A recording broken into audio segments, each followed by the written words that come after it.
Quiero dar la bienvenida a todos aquellos que están ahora sintonizando el programa a través de las redes sociales, a través de YouTube, a través de Facebook. Y ahora llegó el momento de poder abrir la palabra de Dios y queremos hacerlo con tanta gratitud a Dios y queremos pedir que el Espíritu Santo pueda guiarnos en el estudio de su palabra.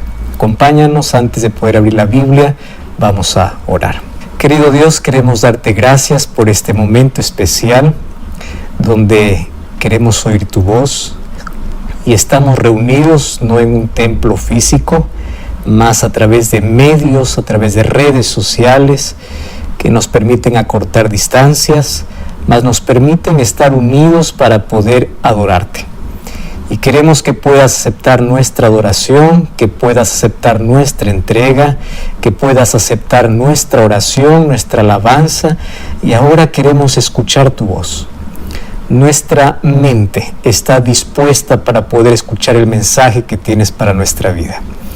En un momento difícil de la historia, donde hay dolor, hay sufrimiento, hay tantas cosas que vienen sucediendo en todos los países, no solo latinoamericanos, sino en países de todo el mundo. Hay crisis de toda índole, hay crisis política, hay crisis social, pero también hay crisis familiar, hay crisis en el corazón humano, y hoy queremos encontrar fortaleza en tus promesas. Queremos que tu gracia nos sostenga. Y quiero pedirte que puedas abrazar a las personas que en este momento están conectados a través de una red social. Están en familia o están solos, están en un hospital o están en viaje, están pasando por problemas o están pasando por un momento bueno. Pero hoy queremos ser abrazados por tus promesas. Consuela a aquellos que necesitan de consuelo, fortalece a aquellos que no tienen fuerzas, cura a aquellos que están enfermos, liberta a aquellos que se sienten cautivos, coloca paz en el corazón de aquellos que necesitan para que puedan tener tranquilidad a pesar de las diversas circunstancias que vivimos en la vida. También bendice a las personas que ahora están sintonizando por otros medios, como por la radio. Hay otras cientos de personas que están allí sintonizando este mensaje. Que tu Santo Espíritu pueda tocar nuestro corazón, que hoy podamos ser fortalecidos en tu palabra, y te lo pedimos en el nombre de Jesús. Amén. Amén. Hoy quiero compartir contigo uno de los libros que más me fascina poder leer, poder explicar, pero sobre todo poder guardar para mi vida. Y hoy quiero llevarte al último libro de la Biblia, que es el libro de Apocalipsis. Y vamos a leer los 8 primeros versículos. Apocalipsis capítulo 1, versículo 1 hasta el versículo 8. Dice así la palabra del Señor: la revelación de Jesucristo que Dios le dio para manifestar a sus siervos las cosas que deben suceder pronto, y las declaró enviándola por medio de su ángel a su siervo Juan, que ha dado testimonio de la palabra de Dios y del testimonio de Jesucristo y de todas las cosas que ha visto.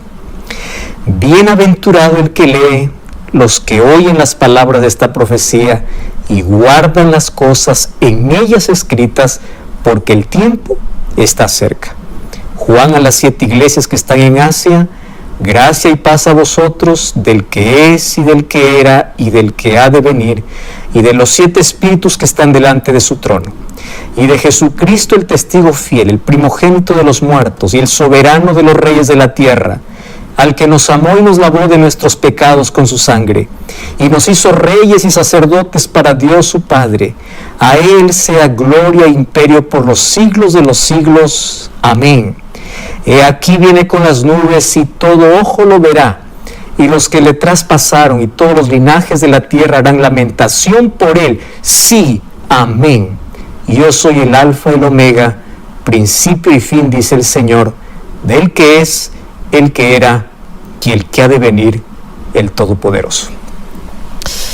Viendo los 8 primeros versículos del libro de Apocalipsis, podemos tener ya un resumen general de todo el libro.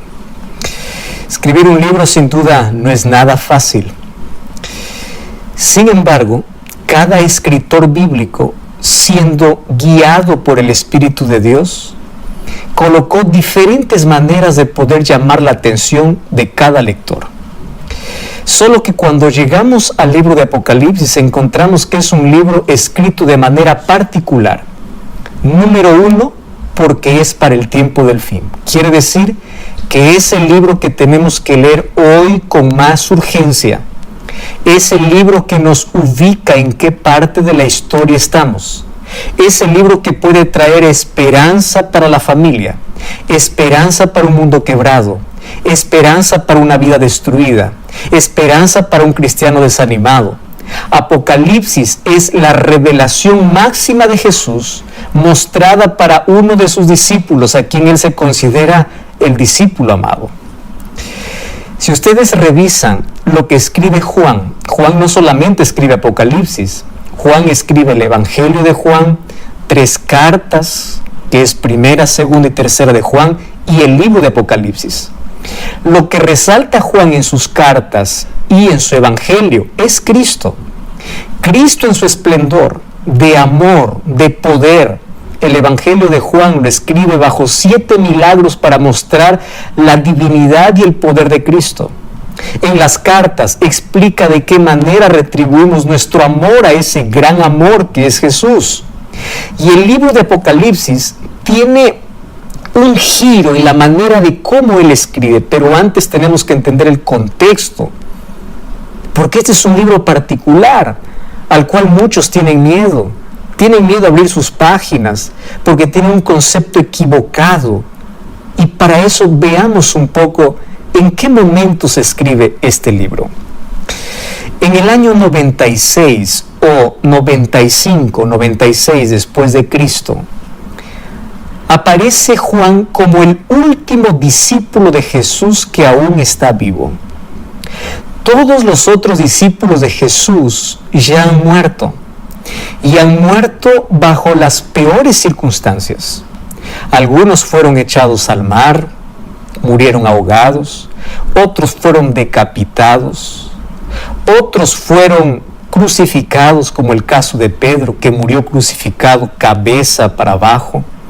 Cada discípulo pasó por difíciles momentos y ninguno de ellos tuvo una muerte en paz, una muerte tranquila. Y todos ellos dieron su vida por causa de su fe. Dieron su vida por causa de ese Cristo con el cual habían caminado, con el cual habían vivido, con el cual habían conocido, habían presenciado su poder y sus milagros.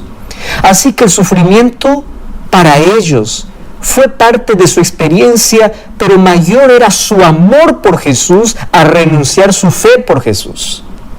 Y ahora entre el año 95 y 96 después de Cristo, queda Juan como el último discípulo. Y allá en el imperio quien está gobernando es Domiciano. Domiciano tenía un odio fatal, un odio terrible contra todos aquellos que eran cristianos. Y ese odio los llevó a comenzar ya las persecuciones que ya se habían venido dando desde hace algún tiempo atrás, pero ahora vino la persecución de manera más severa.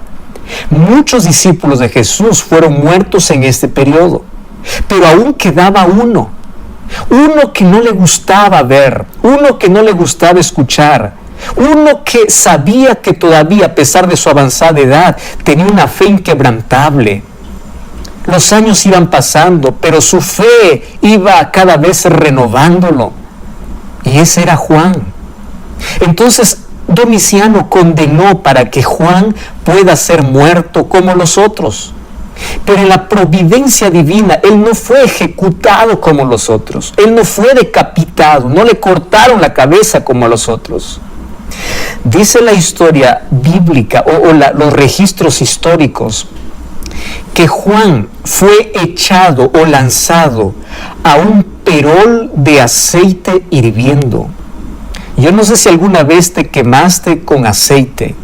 Apenas una pequeña chispa de aceite puede causar tanto dolor, tanta inflamación, puede causar tanto dolor. ¿Tú te imaginas haber sido lanzado a un perol de aceite? Claro que tuvo sufrimiento, mas Dios le dio la fortaleza necesaria y aún así no murió. Por eso es que lo sacaron de allí, que por providencia y milagro de Dios todavía continuaba vivo. Y entonces Satanás planificó una peor muerte para este hijo del Señor, para este discípulo del Señor.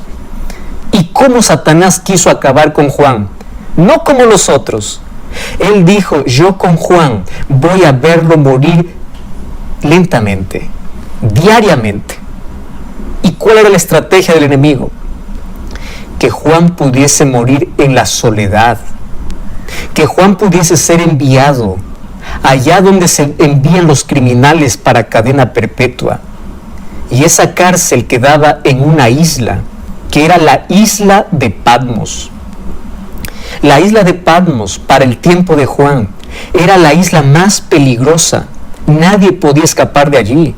El mar embravecido levantaba sus olas que parecía tragar la roca, aquella isla.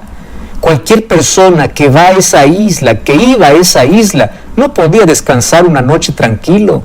Era morir de insomnio, era morir en la soledad.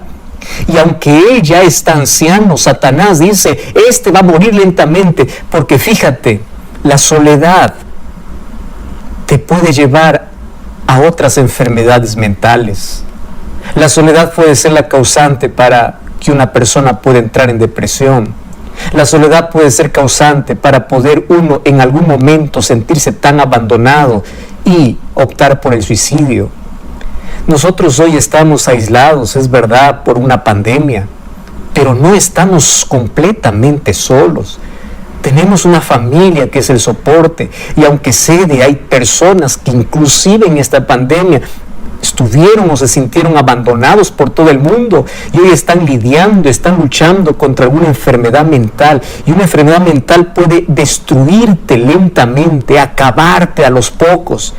Cada día sientes que te vas, que te apagas, nada tiene sentido. Una enfermedad mental es terrible porque es un sufrimiento, no es una herida externa que tú puedes colocar una medicina, que tú puedes curar, que tú puedes vendar. Las heridas internas y los sentimientos de soledad son terribles. Entonces Satanás planifica y dice: es allá donde tiene que morir él. Y él va para allá, y una de las cosas que me pregunto es: ¿por qué Dios no lo impidió? ¿Acaso Dios no podía manifestar su poder? Claro que podía, pero a veces Dios en su soberanía y en su omnisciencia divina permite que el sufrimiento llegue a nuestra vida, y aunque Satanás lo mande para destruirnos, Dios lo puede cambiar para mostrarnos su gloria, su propósito, para decirnos que no nos abandona. Y quiero que imagines un anciano completamente solo y solitario en una isla que parece que es tragada por las olas del embravecido mar. Todos los días tiene que lidiar con eso. Él sabe que no hay escapatoria de allí. Y allí en la soledad profunda, allí cuando parece que está muriendo lentamente, aun cuando confía en Dios, aparece Jesús. Y aparece Jesús glorificado. Aparece Jesús a mostrarse, a revelarse a Juan, para decirle: Juan, no tengas miedo, yo estoy contigo. Y Apocalipsis 1:18, aparece Jesús para decirle: yo soy el que estuve muerto y ahora estoy vivo. Yo vencí la muerte y en mis manos tengo las llaves del Hades. Yo tengo la autoridad. No tengas miedo. No estás solo, jamás lo has estado. Y ahí en tu isla, allí donde te sientes abandonado, ahí en el hospital donde estás, en la cárcel donde estás, en el lugar donde estás, en tu isla que hoy estás sufriendo, Dios también se aparece para decirte: solo no estás, yo estoy aquí contigo. Y allí se presenta para Juan el libro de Apocalipsis, que para nosotros llega con ese nombre, Apocalipsis, el último libro de la Biblia. Queridos, si la Biblia hubiese terminado sin Apocalipsis, no tendríamos una revelación completa. Apocalipsis es un libro especial y es extraordinario. Algunos comparan Apocalipsis como un océano, porque todos los ríos desembocan en el océano. Cuando tú lees Apocalipsis vas a encontrar que más de 200 versículos son tomados del Antiguo Testamento. Todos los profetas hablaron promesas lindas que se concretizan en Apocalipsis. Todos los libros históricos y proféticos del Antiguo y del Nuevo Testamento desembocan en Apocalipsis. Y en Apocalipsis se muestra el clímax de nuestra esperanza. Por eso es como un océano donde desemboca todas las promesas de Dios. Y además Apocalipsis nos puede dar una clara visión acerca del futuro. Alguien define Apocalipsis como el libro en el cual todos los libros de la Biblia se encuentran y terminan. Y allí concluyen. ¿Y qué cosa es lo que revela Apocalipsis? Apocalipsis revela a Jesús. Y a mí me da mucha tristeza porque hay tantas iglesias donde no se abre Apocalipsis, donde no se predica Apocalipsis. Hay tanto cristiano que tiene miedo a Apocalipsis porque en su cabeza está más lo que las películas dicen, lo que Hollywood dice sobre Apocalipsis. Cada vez que aparece una película de terror, ¿qué nombre le ponen? Apocalipsis. Cada vez que aparece destrucción, ¿qué nombre le ponen? Apocalipsis. Cuando Apocalipsis significa revelación, significa abrir la cortina para ver más allá. Apocalipsis es ver más allá del presente. Apocalipsis es ver a Jesús en su gloria, en su esplendor, ver a Jesús venciendo, ver a Jesús viniendo. Si tú abres la Biblia en Apocalipsis y te enfocas en bestias, te enfocas en las figuras que aparecen y sacas a Jesús, Apocalipsis va a ser un libro de terror. Pero si tú abres Apocalipsis para encontrar a Jesús, vas a ver que en cada página aparece Jesús venciendo. Aparece Jesús.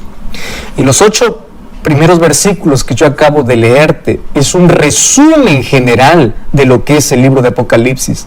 Porque aquí en esos 8 versículos se explica el cómo, el propósito del libro, presenta al autor del libro, describe la naturaleza del libro y el tema principal del libro.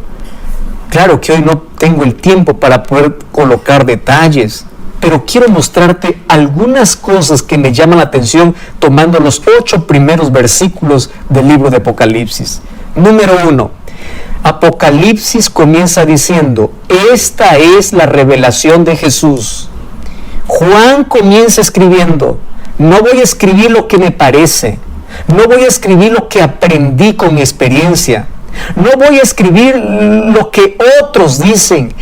Aquí voy a describir quién es Jesucristo. ¿Quién es Jesús? Quien se revela aquí es Cristo. Cristo es el personaje principal. ¿Y por qué entonces aquí es mostrado Cristo de otra manera? Claro, es que en Apocalipsis se muestra las acciones de Jesús a favor de su pueblo.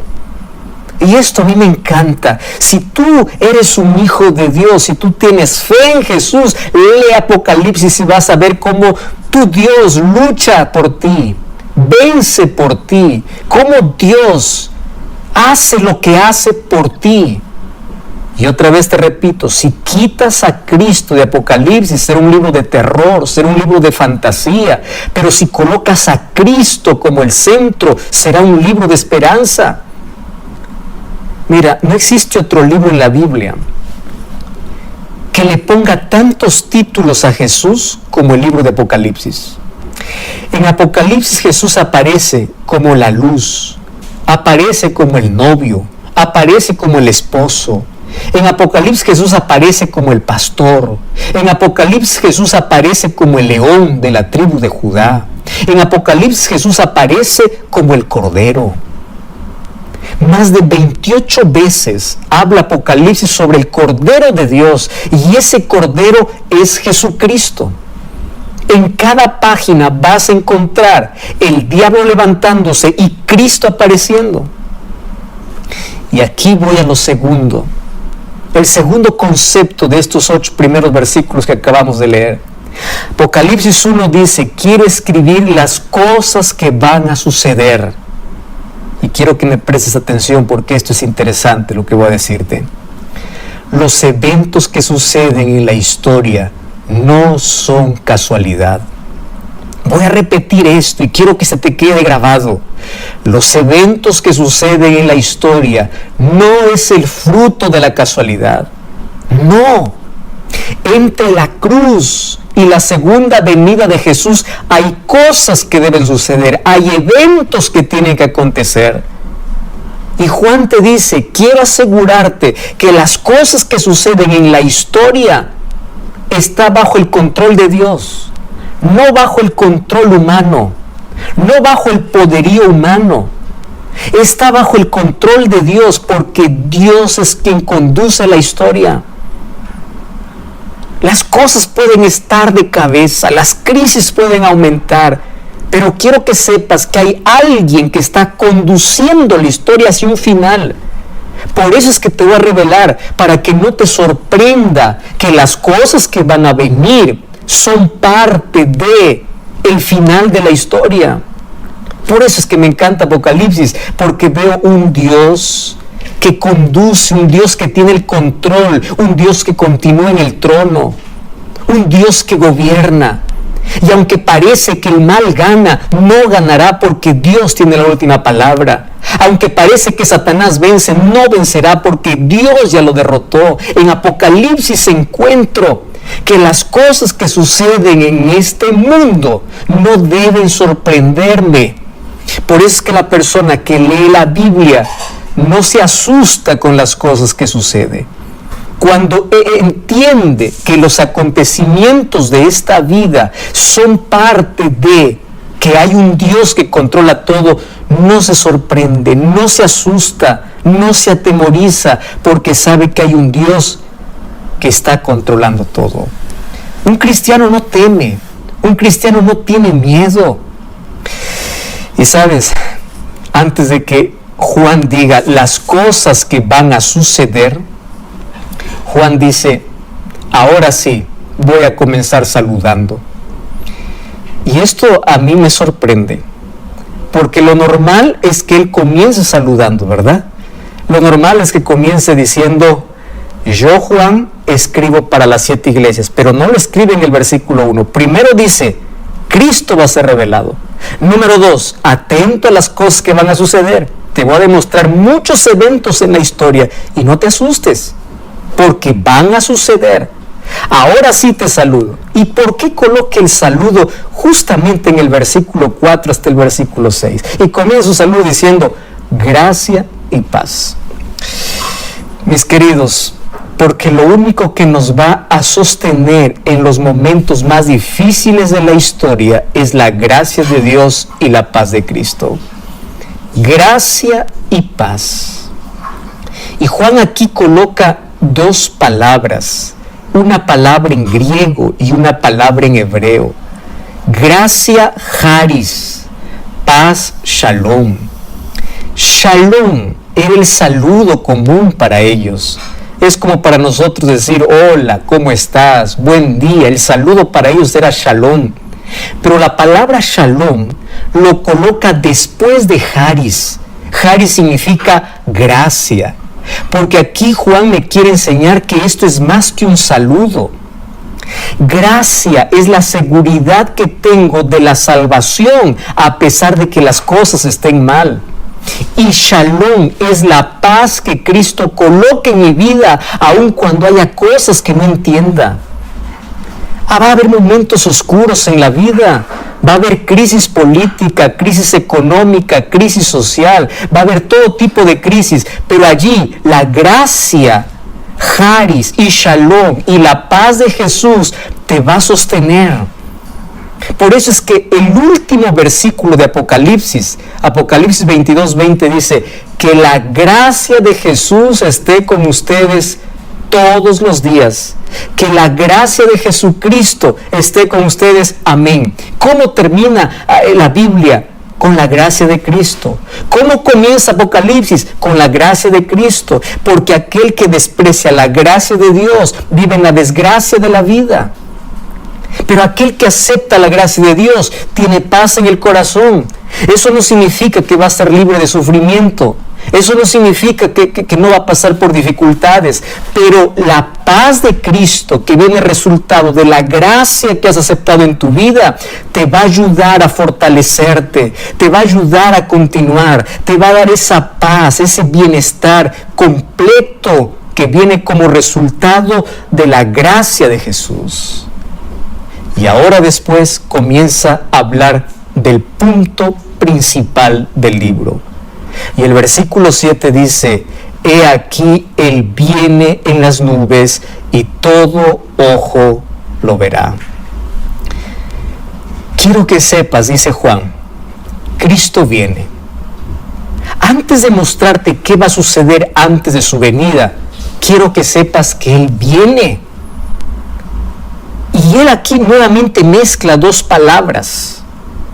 Naí, que significa sí, y amén, que es una palabra hebrea, para hacer un énfasis especial. Sí, amén, con certeza, con énfasis. Él viene. Y si Él viene, no quiero que te sorprendas por las cosas que están ocurriendo. Por eso te dice, Apocalipsis es un libro que revela a Jesús y las cosas que van a suceder. Mis queridos, de nada sirve que nosotros hoy comencemos a luchar y comencemos a pelear, poniéndonos de parte de un partido político para mejorar las cosas, porque las cosas que van a suceder tienen que suceder.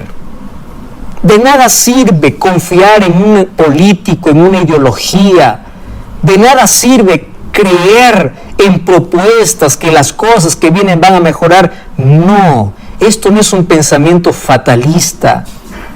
Esto es profecía. La Biblia dice que en la medida que avancemos en el tiempo, las cosas van a empeorar. Las cosas no van a estar bien.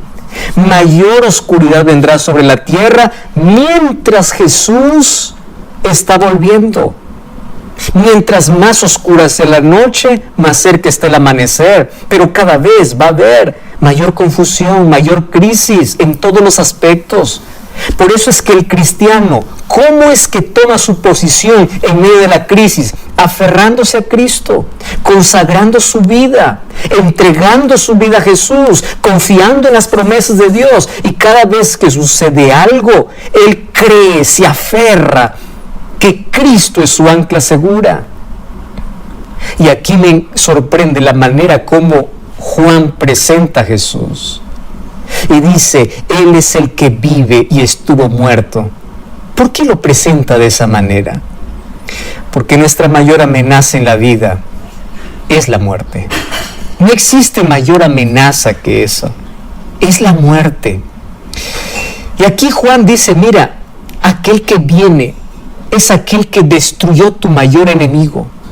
Si la muerte te causa dolor, si la muerte es tu mayor amenaza, quiero que sepas que aquel que viene es aquel que derrotó, es aquel que venció. Tu mayor enemigo está vencido porque ese Jesús lo derrotó. Y Él es el que viene. Y después te va a mostrar lo que va a ocurrir antes de la venida de Jesús. Y es el gran conflicto. Porque vivimos en un conflicto donde cada vez aumenta. Hay dos poderes luchando por la supremacía humana. Hay dos pueblos, hay dos iglesias, hay dos tipos de adoración. Hay un sello de Dios y una marca de la bestia. Hay un enemigo levantándose con poder y hay un Jesús derrotando ese poder. El pueblo de Dios es representado por 3 ángeles, mientras que el diablo levanta 3 espíritus a manera de ranas. O sea, el conflicto es real. Cuando tú entiendes que vivimos en un conflicto real, tu visión de la vida cambia. Porque entiendes que no es casualidad lo que está sucediendo.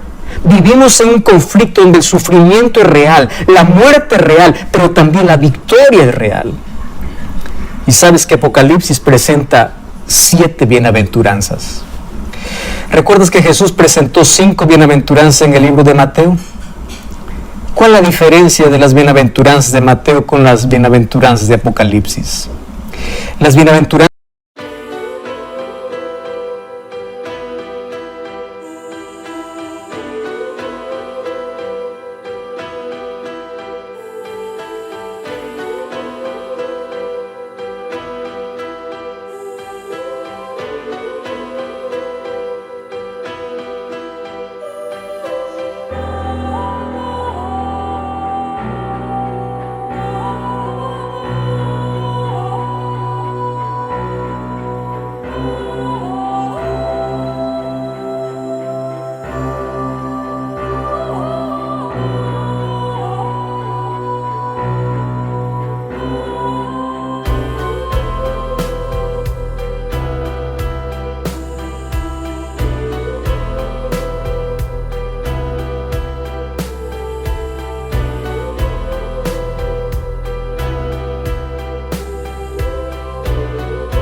importancia del libro de Mateo es que Jesús allí nos quiso enseñar cómo debe ser el carácter del ser humano.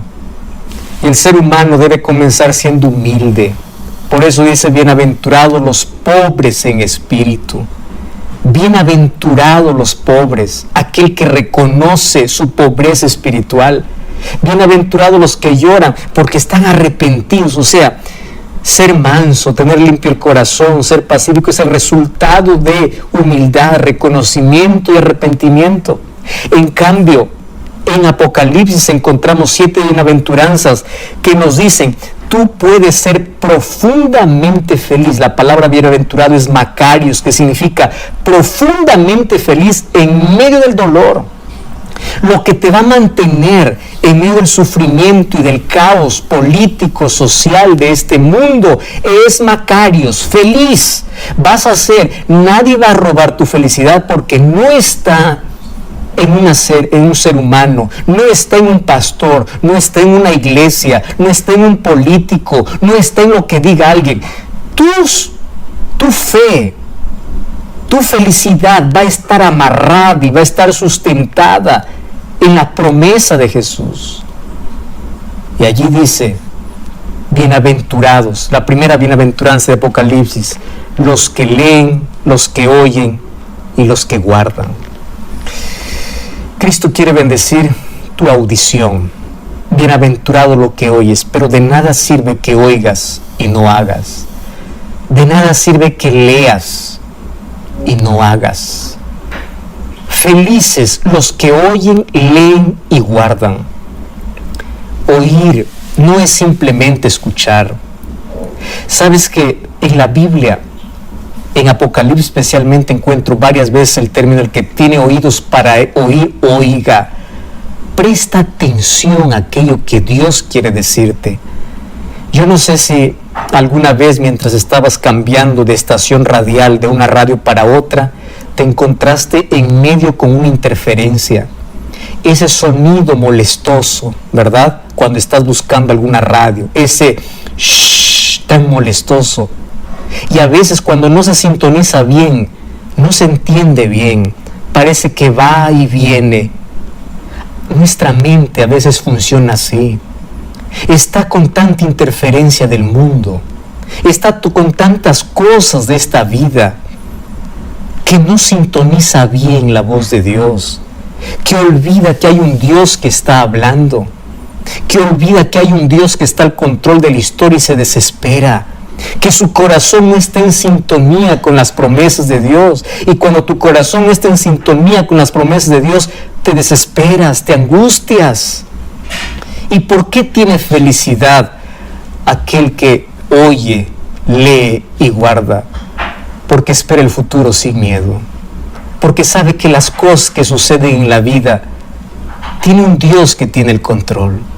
Porque sabe que en Apocalipsis se va a cerrar el paréntesis que se abrió en el libro de Génesis. Porque sabe que Cristo está al control de la historia y que la vida también puede estar bajo el control de Dios. Entonces no te angusties, no te desesperes. El mal va a terminar. El cáncer que te está acabando va a terminar.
Esta pandemia va a acabar, las crisis van a acabar, pero no porque la solución lo traiga un político, No porque la solución sea humana, porque Cristo va a venir a colocar punto final a esta historia. Mientras tanto, que la gracia y la paz de Jesús estén en tu corazón. Grandes victorias hay para aquellos que aman a Cristo. Grandes victorias hay para aquellos que aman su palabra. Grandes victorias hay para aquellos que sintonizan la voz de Dios, para aquellos que abren la Biblia, para aquellos que saben que las cosas que acontecen no es por casualidad, que los eventos de la historia, aun cuando parezcan que está fuera de control, hay un Dios que está en el trono y está al control de todo. Feliz el que lee, el que oye y el que guarda, porque en lugar de vivir angustiado, vive en las promesas de Dios. No se sorprende con las cosas que vienen, porque sabe